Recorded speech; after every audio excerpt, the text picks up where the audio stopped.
Jim right here. Yep. Obviously, it's not your first time doing these media days, but, fighting a guy that, we presented this to Chase, and you have more UFC fights than he has years on this planet. So not every day you fight guys that much younger than you. So I guess what went through your mind when Chase Hooper's name came across your desk? I have more UFC wins than he has years on this earth. It's a fun fight. I've been watching Chase for a little bit now. He's a talented fighter. Thank you. It's a fight, and like I've seen just about everything at this point. Inside that octagon and a lot of it outside. So for me, it's just about doing what I need to do to be prepared and being as good a version of myself on Saturday night as I can be. If I do that, it does not matter who is in front of me, what skill set they have, whether they're a couple inches taller than me or not. I saw a bunch of people pointing out that he's 6'1". It's like I have fought guys that were 6'4". Like I've got quite a few wins over guys that are 6 foot and above. So like some of those silly things that everybody likes to talk about, they don't matter. Like he's young, he's talented. He's doing really good at lightweight. I honestly believe that a lot of fighters could benefit from going up as opposed to the going down, in weight class. So yeah, that's what I got to deal with. I got to deal with a young, hungry dude, and I'm prepared. I feel great, and I'm ready to put on a show on Saturday. After his win over Clay, someone presented your name to him at the press conference, and he said, "Oh yeah, that'd be a good fight." And then obviously, as you know how it goes, all the headlines are Chase Hooper calls out Jim Miller. Yeah. So I'm curious, did you see that quote unquote call out that wasn't really a call out right away? And did you say like, "Oh, that's probably what I'm fighting next"? Then I thought about it. Honestly, my phone went off right after he said that. My coaches were like, "Great fight, we like it," So it's silly how sometimes the littlest things turn into like headlines, and we live in the world of reality TV. So him just having my name mentioned to him turns into like some crazy call out. But it's like I said, it's a great fight.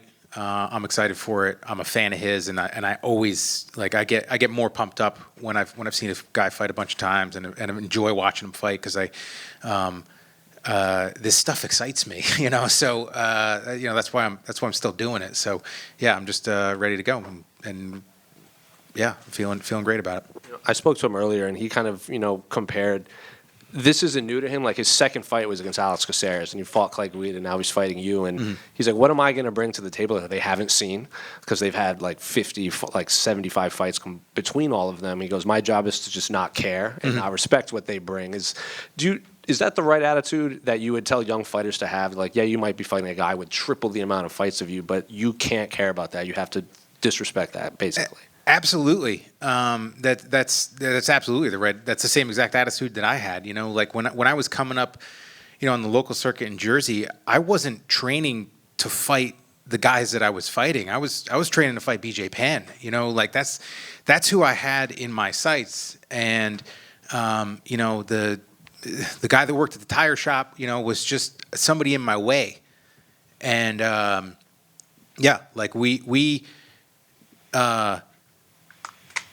obviously like prepare specifically for people and understand that certain opponents bring certain things to the table, but it's very weird like how much emphasis goes on that. Honestly, in my opinion, like I'm worried about myself when I'm training. Like that's the biggest thing, is being healthy, being sharp, being good at the things that I'm good at. Because my goal was to make it a Jim Miller fight, which is. You've seen me fight plenty of times. Like it's going to be gritty. I'm going to go in. I'm going to push a pace and push the scrambles, and that's what I want. That's where I thrive. So, like I appreciate that attitude, and I do believe that's the way everybody should be coming to the table. I mean that's why I've taken so many of these fights when I've had opponents drop out. Like I think I've had at least 10 guys, maybe more, like. Drop out of fights, and to me, it's like if I'm ready to fight, I'm ready to fight. It doesn't matter who's standing in front of me. So, and preparing for that date has made it that way, that like, oh, well, now I'm fighting a righty over a lefty, or, a striker over a grappler. It doesn't matter, because I'm ready. I'm prepared to fight. And that's helped me get a few more wins under my belt. That's helped me make more money. That's helped me advance my career, So like, yeah, being ready to fight and being willing to take on all comers really is a great attitude, I believe. A lot of people view this as like you giving Chase the opportunity to fight a veteran. Can you remember when maybe a veteran gave you your first shot? Like when you were considered the young guy going up against the older fighter? I don't know. When I fought, it wasn't necessarily that, like he was in the UFC for longer than me. But when I fought Dwayne Ludwig, it was like, whoa. Like, to me, it's like, I heard about that guy. Like, I used to watch him on whatever it was, ESPN2 or something like that, like the K1 days and stuff like that, where Saturday mornings they'd show some kickboxing, right? And like, I knew about him for a long time, and that was a guy that was like, whoa, like I'm fighting this guy. Like, I've seen him fight, for years. So yeah, I think that was probably the first time that something like that happened to me. And just last one for me, unrelated to your fight, but you're not overly active on social media, so when you are, it kind of catches everyone's attention. You went on those tweets about the eye pokes, right? Yes. And I think your phrase was, "It's not the gloves, it's the culture." So I guess, can you expand on that a little bit, because people may have been confused about what? Yeah. So a lot of the idea that people that have like never actually been taped up and put those gloves on is everybody thinks it's the gloves, and they look at Pride as the example of, like, this is how you prevent eye pokes. You have a glove that has a slight curve to it. And there are a couple different considerations that we need to look at, other than just the difference in gloves, when it came to Pride, right? They really, really appreciated the fighter spirit, right? They were pushing that, and it's like, you went out there and you fought your ass off. It didn't matter win or lose. If you fought gritty and you fought hard and you went in there to finish the fight, and that's how fights were judged as well, on how much you tried to finish the fight, not some point system that was adapted from boxing. You got the opportunity to come back, and everybody wanted the opportunity to come back, because it was Yakuza money. They're paying cash. Like, guys are smuggling, tens of thousands of dollars, maybe more than that, back into the U.S. So that's one thing, right? Like, fighting hard. Another thing that often gets overlooked is, like, those guys were sauced out of their minds, like, to the point where the Japanese were testing them to see what drugs they were on so they could put their fighters on the same drugs. Probably greased. Yeah, right. So it's like they were. From what I know, I don't know too much about performance enhancers, but I'm pretty certain that steroids make you a little bit more aggressive. But then I think the biggest thing that often gets overlooked, right, is the rule set. They had cards, right? I think it was a green card and a yellow card, which were, if the ref gave you a card, it was an immediate 10 or 20% deduction from your purse. So you are immediately fining someone. Eye gouges and eye pokes are the same thing. So if it happened, they were immediately fined 10 to 20% of their purse. And if the fighter that was poked was unable to continue, the fighter who committed the foul lost. They were DQ'd.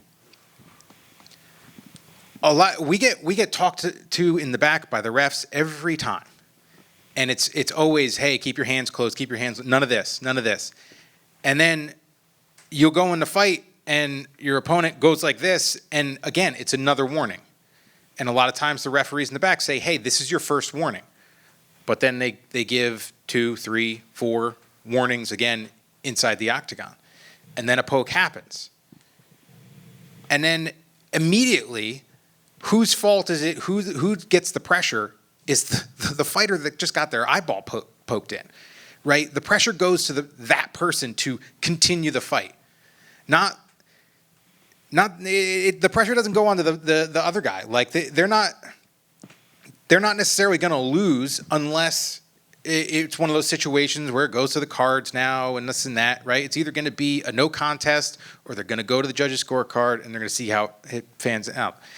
I would like somebody, you guys are, more into the data of this stuff than I am, and I don't know if there's an easy way to track this, but how many times has the fighter that has been poked in the eye won the fight?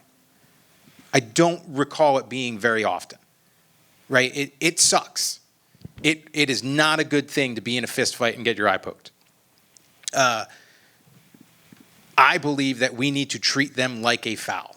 And we all know how to keep our hands closed. We do. And a lot of that cultural aspect of it, right, is that like the pressure when you get here is to stay here. Like it's harder to stay in the UFC than it is to get to the UFC. So it's win at all costs. And when you get into that flurry, right, and I don't want to get hit, I don't want to get clinched, I don't want to get taken down, you start to get tentative and you push people away. And that's when a lot of them happen. There are occasionally the ones that like somebody's swinging and reaching for someone and their hand opens up. There's the Leon against Bilal when it was like his thumb. Like that one is a serious accident, right? We use instant replay for a lot of this stuff. If the fight gets stopped because of an eye poke and the ref looks at the replay and it is a strike being thrown with open fingers, it should be, in my opinion, an immediate point and there should be a fine. How would you handle inactivity then? Because Pride also gave out cards and fines, like you said, for inactivity. I don't know how to be inactive. I think that we could do something like that as well. I think that eye pokes honestly is a serious problem, and I think we need to address it very seriously. If too many fighters, which I don't think too many fighters are being inactive. If they wanted to, potentially do something like that, like inactivity or passivity or stalling, whatever you want to call it, maybe come up with something for that as well. But like I said, the eye poke thing is like, a fighter can be inactive and just not want to get hit or take damage. Usually, that's not a winning strategy. Open your hand up once or twice. It seems to be a pretty good winning strategy at this point. So I honestly, I think the fouls need to be punished accordingly. Jim, right here. Yep. Just to build off of that, to your right. There you are. I saw an arm over there. Just to build off that, Phil Davis came out earlier this week and said, if a fight ends because of an eye poke, that should be a DQ. Someone should lose, someone should win, because if you have a sport with two people or even a race with two people and one guy falls out, well, the other guy's the winner. Would you go as far as doing that? You mentioned the Pride situation. Yeah, I would. And honestly, if that was the case, if you knew that you were going to get disqualified for a poke, I guarantee that you're going to see a dramatic drop in the amount of pokes that you see. There are accidents do happen. It does happen. Like I have been close to poking people in the eye in grappling situations, and when I fought Donald Cerrone the first time, he hurt me to the body in the very first exchange of that fight. And I remember exactly where we were in the octagon. He had me against the cage in his corner, and I tried to shove him away because I wanted some fucking space. And I felt my finger go into his eye a little bit, and like he hit me really, really hard right after that. But like, had I had the ref stop the fight for it, hey man, like I'm a big boy, I'm a grown man. Like it was my fuck up. That's why it happened. I was hurt. I didn't want to be in that situation. And if we're gonna have rules, we should follow them. So, like, I honestly, I do believe that if we're gonna start actually treating the foul like a foul, then it should be something that causes a disqualification. And then on to the fight. We had Chase in here earlier. He's had 10 fights. This is going to be his 11th. Obviously, you are at 45 going into 46. He was asked about the possibility of, him going to, a career like yours, being around for that long. He said, hey, I probably wouldn't want to. I mean, you are kind of an outlier, even among your peers, with going this long and staying with it. I mean, what do you attribute that to? What sets you apart from so many guys who, a lot of whom say, I don't even want to fight this long? There's a lot. There's a lot that's happened over the years. I came into this organization kind of on fire, right? I went 9-1 in this division, and was knocking on the door for my opportunity at the world title,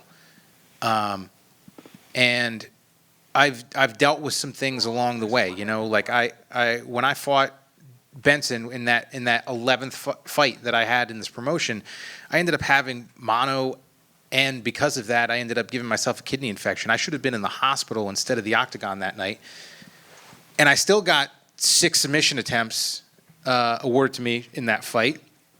There were another 6 more that weren't given to me. I knocked him down in the last minute or two of the fight, and in the last few seconds of the fight, he ran away from me. I was still this close to finishing him, as sick as I was. So I do believe that had the cards fallen in a couple different, a different way, in a couple different fights, I could have had my opportunity at the world title, and could have been a world champ. And then, things kind of went pretty south for me in 2013 when I was bit by a tick, and then it's just those things started compounding, right? The symptoms that I was feeling started compounding. I thought it was life as a fighter. Oh, my knees hurt, my body hurts. My legs are going numb when I sit on the floor. It was just things that you would kind of attribute to a life of combat. But when I was diagnosed in 2016, I made some serious changes to the way that I approach my health, changing my diet, changing my recovery, and really kind of being a bit smarter with it. Not like I ate like crap before that, because I was one of the best lightweights on the planet. But I really got serious with, getting a lot of the processed bullshit out of there. And honestly, I think that is one of the reasons that I've had this longevity, is that I had to get serious about it, in my early 30s, right? It sucks that my athletic prime was stolen away from me by a fucking tick bite, but it's a lesson that I made sure I learned some stuff from. So I've made a lot of decisions based on that I think that have added to my longevity. I've surrounded myself with some really great people over the years that have helped me. I downsized my gym, right? I went from one of the bigger gyms in New Jersey to opening up my own place and consolidating my team. And, that was when I was sick, before I knew that I was sick, and I wouldn't have survived somewhere else, honestly.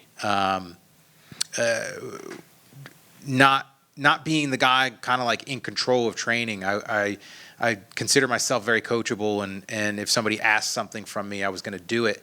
And even run down, even beat up, even on my worst days, I would have kind of followed orders and done what I had to do. But that's kind of one of those lessons that I learned, is I have to gauge myself, because my day-to-day is different than anybody else's day-to-day. And even though it's hey, today's hard sparring day, if I'm in camp and I'm banged up, now I'm going in there against a bunch of guys that aren't training on my schedule. They're not doing the extra stuff that I'm doing because they're not in fight camp.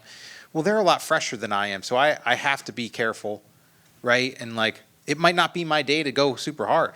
So I kind of learned how to gauge myself and to make those smarter decisions. And Yeah, it's I didn't enjoy a lot of the lessons as I was being taught them, over the years, but I definitely tried to learn from every single one of them. Jim right here. Cheer, right? I guess just a three-parter here. Is 50 fights still the plan? Is there a clear timeline in your mind for that? And is number 47 in New Jersey in a couple of months? The 50 fights is still the plan. Yep. I'm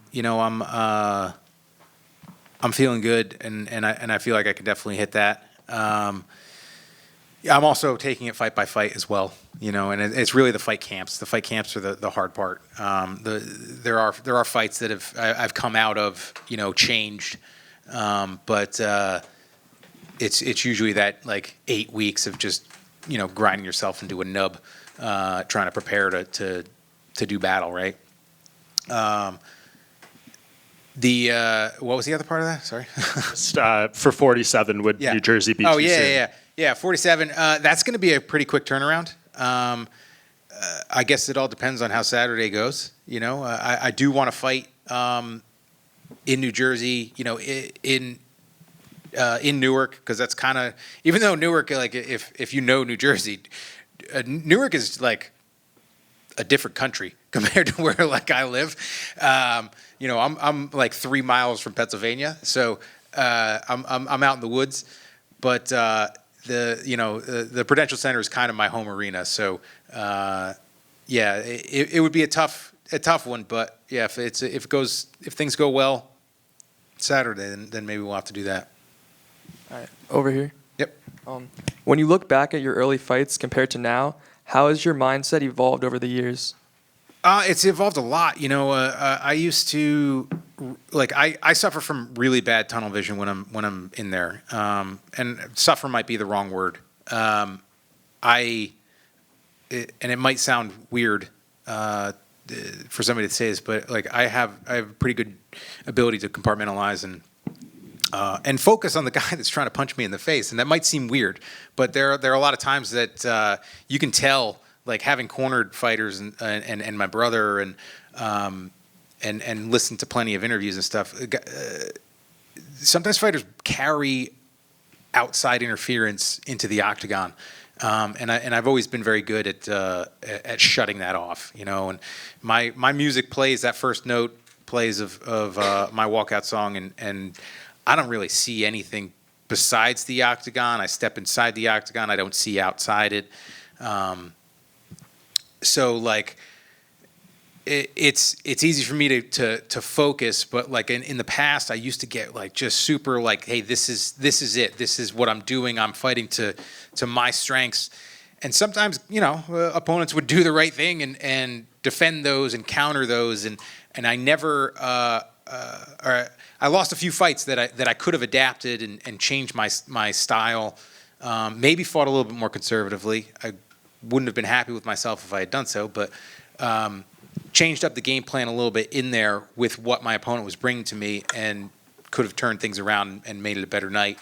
But I was always so just like laser focused on what I had to do, and now I found that like just having a little bit more fun and being a little more loose when I go out there, and really kind of just embracing the situation and really appreciating it. I'm more dangerous that way.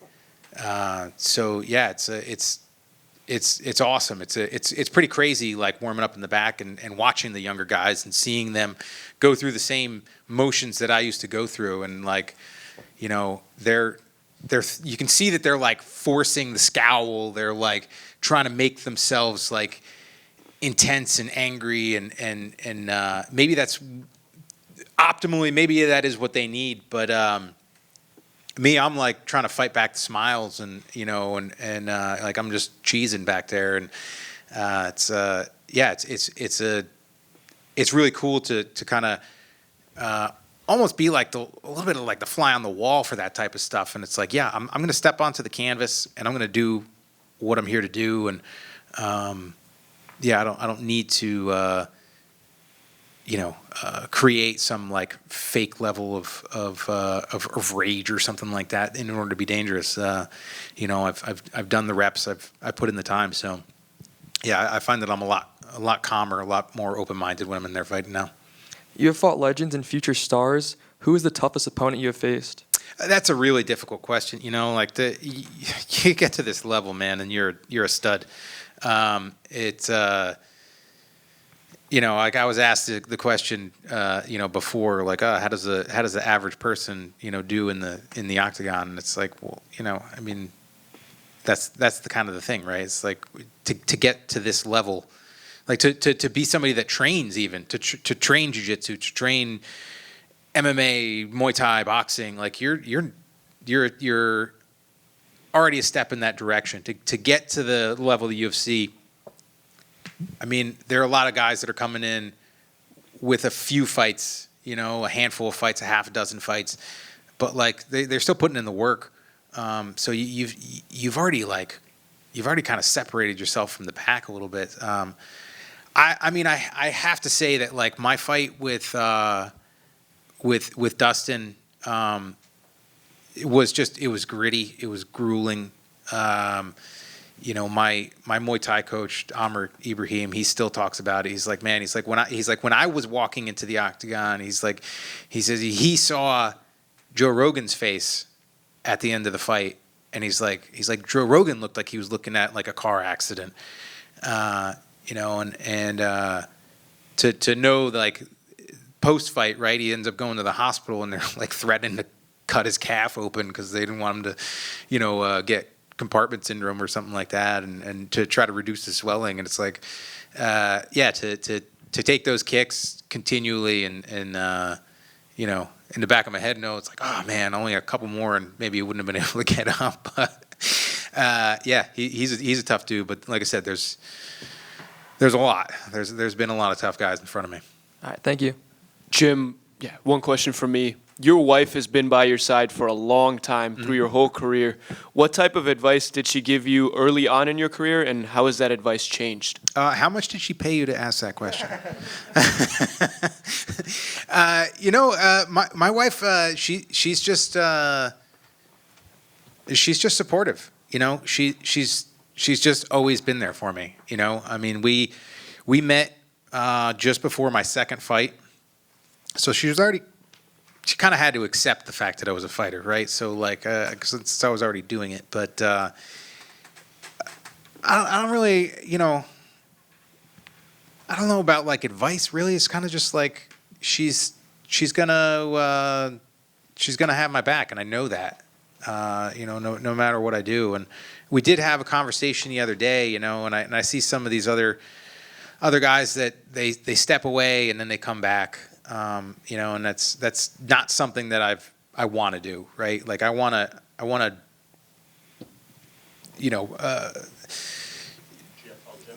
what's that?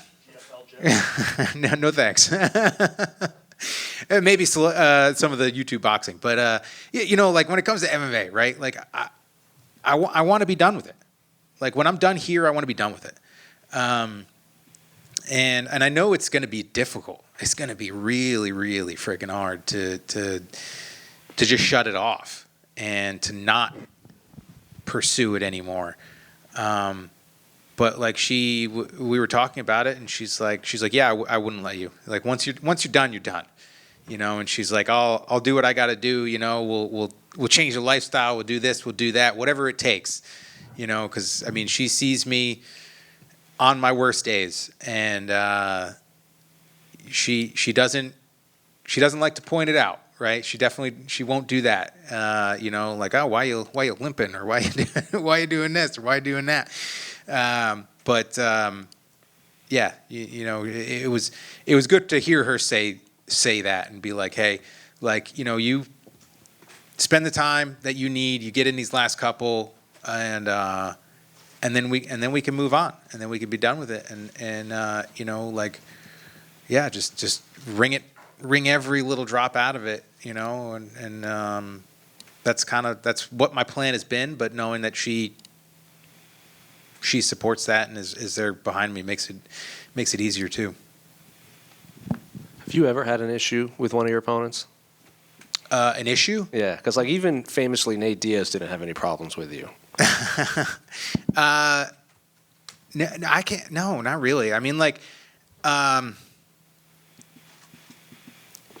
I think that a lot of us are very similar, right? We're all combat athletes, which makes us all a little bit crazy, and you know, there's definitely like a spectrum to it, but we would all probably train together really well for the most part. I mean, there are obviously some guys that I've fought along the way that we might not, you know, and I mean, the fact of the matter is, though, is it's like I've got a great team. I love my guys, and we'll hang out here and there. But it's like I got 4 kids too, man. Like I do my family life, and then I go and I, you know, beat the shit out of them, and they beat the shit out of me. So it's like we're not around each other, you know, 24/7. But yeah, like I've never had issue with anybody, I don't think. One last question, right here.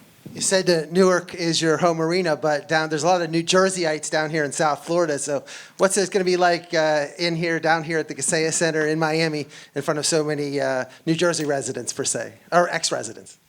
You know, hopefully great. Yeah, you know, like I said, the goal is to go out and have a great night, and if everything goes well, yeah, maybe get on that Newark card. But you know, I think the biggest thing is like you know, the whole like the Apex is great, right? It served a purpose. You know, we got to fight, we got to make money and support our families during COVID and the lockdowns, and there are a lot of people that didn't have essential jobs, which I'm not going to get super political and that stuff, but it pissed me off. And like I still got to fight. But like fighting in a room this big it's not how the sport's supposed to go down. I get that tunnel vision when I am fighting, when the clock is ticking. I don't really hear much. If something big happens, I'll hear a burst. If my mom is in attendance, I will hear my mom scream, you know, which is weird. But in between rounds, I hear it. And I can still hear the crowd in between rounds of that first fight with Lozon. Like, it was deafening. And, you know, when I emailed Sean before this fight to get this one, you know, and ask for it, I was like, you know, I got a couple left, 5 maximum, and I'd like them all to be in front of big crowds. Yeah, like here we are, and you know, and I've fought in Florida before. It's great fans down here. I can't wait. I love it. I love the feeling. I love the rush. Like, I'm getting little goosebumps just thinking about it. You know, it's like I said, the fighting in front of no crowd, it had its purpose. I honestly don't believe that's the way the sport was meant to be, you know, played out. So yeah, to be back again in front of a big crowd, I'm chomping at the bit for Saturday night. Thank you.